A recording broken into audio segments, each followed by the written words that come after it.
Hello. For this week's Parashat Mishpatim, I'd like to discuss two halachot in the parasha and the way they sit in a much broader conceptual framework, the framework of them all of the mitzvot. Generally, the way we think of the mitzvot are at the most extreme level. The mitzvah exists so that we shall fulfill it. Even after the fact that we know the mitzvah, we have no after the fact rationalization for it. The most popularly expressed mitzvah is parah aduma, for example, the red heifer. More quote unquote reasonable is the mitzvahs like the shalosh regalim, the three holidays. We on our own would not have created these commandments. However, now that they have been created, and they reflect the background of the three agricultural seasons in Eretz Yisrael, and they reflect the history of the Jewish people in the founding of the Jewish people in Yetzias Mitzrayim and the Exodus from Egypt.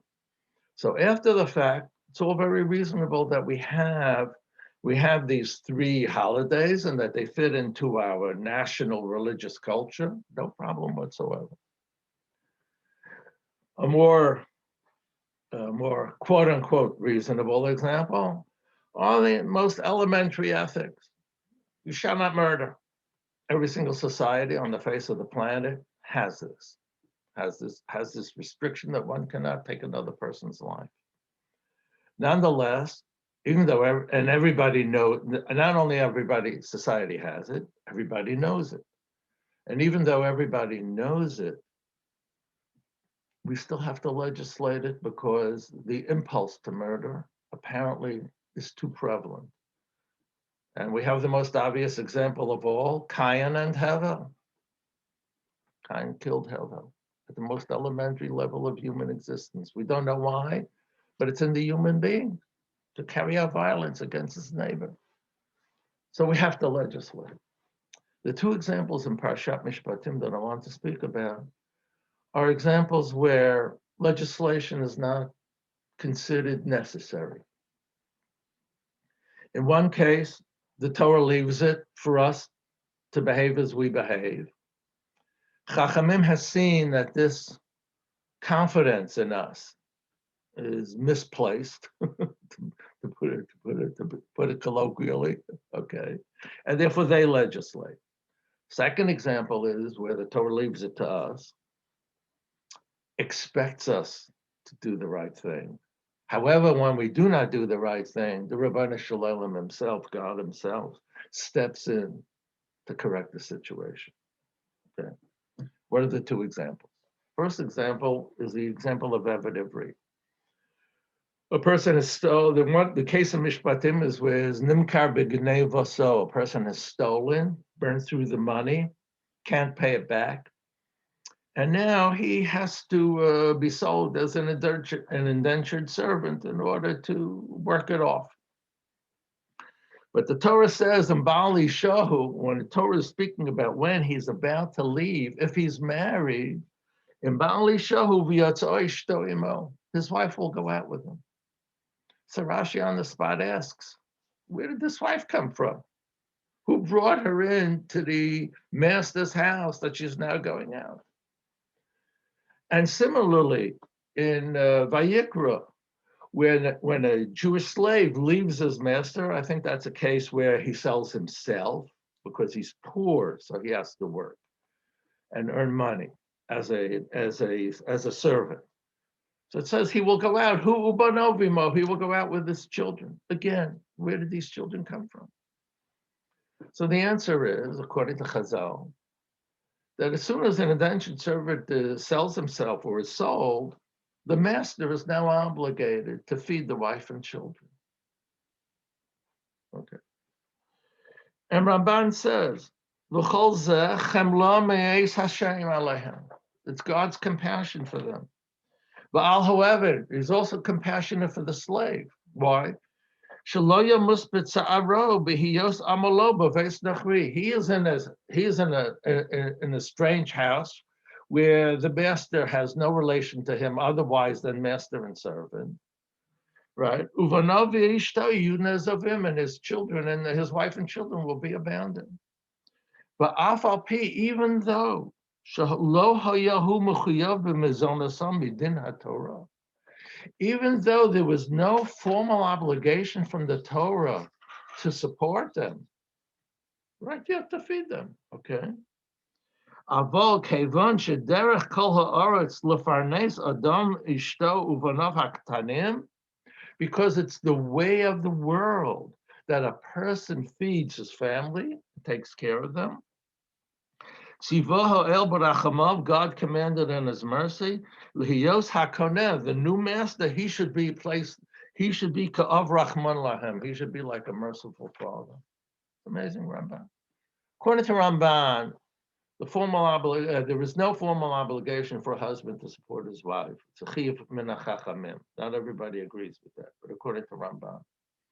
And as far as children is concerned, it's only when children are very, very young is there a formal obligation to support the children, to feed them. And afterwards, midin Torah, they can go, we're not obligated. They can find their own way. Okay. And Ramban says, but normally a person does support his family. Why? Because it's derech kol haaretz. It's part of planted in human nature. It's part planted in human nature that a person provides for those for whom he feels responsible. He's moved to help. He goes out, he struggles and everything, and there is no formal obligation, but it's within his nature. It's within the nature of the human being. When he cannot do it because he becomes a servant, God's mercy then tells the master to be merciful. That means that the derech kol haaretz is God's mercy planted in us. That's the derech kol haaretz. And that derech kol haaretz is not restricted to Jews. Derech kol haaretz means humankind. Okay. So it immediately broadens the world of Torah to the most ordinary feelings that we have.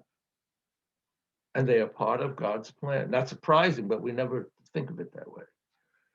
Part of God's plan. So that's the Ramban. And that phrase that the Torah sort of, a family is taken care of by the provider, derech kol haaretz. There's no mitzvah. There's no formal mitzvah. Chachamim have to step in when all this hope for humankind is not realized. This is not the first time, of course. So then the Torah steps in. The last example is an example given later in the parasha.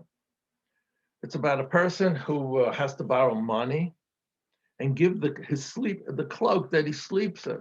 He has to give it a surety as a pledge for the loan. And the Torah says, "Ad bo hashemesh tishivenu lo." Every evening you have to return it to him. And the Torah explains, "Ki chsuso levado." This is the only covering he has. Hisim lasolo ro. This is his night covering. The Torah then says, "Bamei yishkav." If you don't return it, bamei yishkav, what is he going to sleep in? V'hayoki yitzak elai. And he will cry out to me. V'shamati ki chanun. This is a case where I don't know of any other place where the Torah asks rhetorically that you should know better. Idiot. You're going to hold on to his blanket overnight and he's not going to sleep in anything. You don't know any better. He's reyecha. He's one of your own. How can you not give it back to him? That's what the Torah is saying. I don't know of any other example like this. That rhetorically, the Torah demands of you that you should be the one to know the mitzvah before the God even speaks himself. What it turns out. Is the chiddush of the Torah the halacha that you have to return it? Is that the Pshuto Shel Mikra? Is that the chiddush of the Torah? No. Chiddush of the Torah is v'hayoki yitzak elai. V'shamati ki chanun. He will cry out to me. I will hear. and I am merciful. Okay, so the world of mitzvos is a lot bigger than the formalities, and that's very important. Okay, Shabbat Shalom.